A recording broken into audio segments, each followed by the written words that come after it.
कभी मेरी भावनाओं का ध्यान नहीं रखते। जब देखो तब बस उन्हें माँ जी की ही चिंता रहती है। मैं भी अब वापस नहीं जाना चाहती वहाँ। रहे अपनी माँ के साथ और खूब सेवा करे।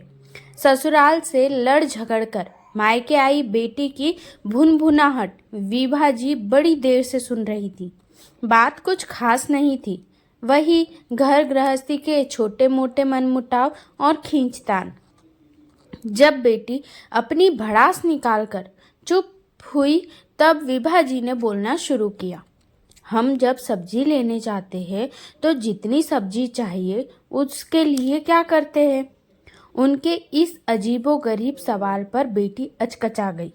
तराजू में तुलवाते हैं और क्या? और सही तोल के लिए क्या करते हैं? विभा जी ने फिर एक अटपटा प्रश्न किया। एक पलेड़े में सब्जी तो दूसरे पलेड़े में जितनी चाहिए उतने का बाट या वजन रखते हैं।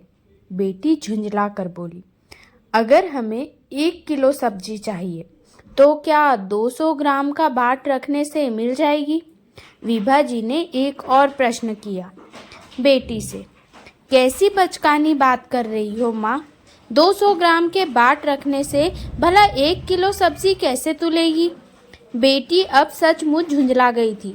तो फिर बेटी, सम्मान और प्यार के 100 ग्राम बाट रखकर तुम किलो भर की आशा कैसे कर सकती हो? विभा जी गंभीर स्वर में बोली।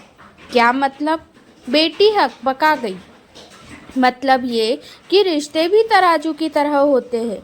दोनों पलड़े संतुलित तभी होंगे जब वजन बराबर होगा, विभा जी बोली। बेटी उनका मुंह देखने लगी चुप होकर। तुम सास को सम्मान और माँ समान प्रेम नहीं देती, पति को सहयोग नहीं करती और चाहती हो तो घर में सब तुम्हें पलकों पर बिठाए, खूब सम्मान दे, तो ऐसा नहीं होता। विभा जी ने समझाया तो बेटी का चेहरा उतर गया।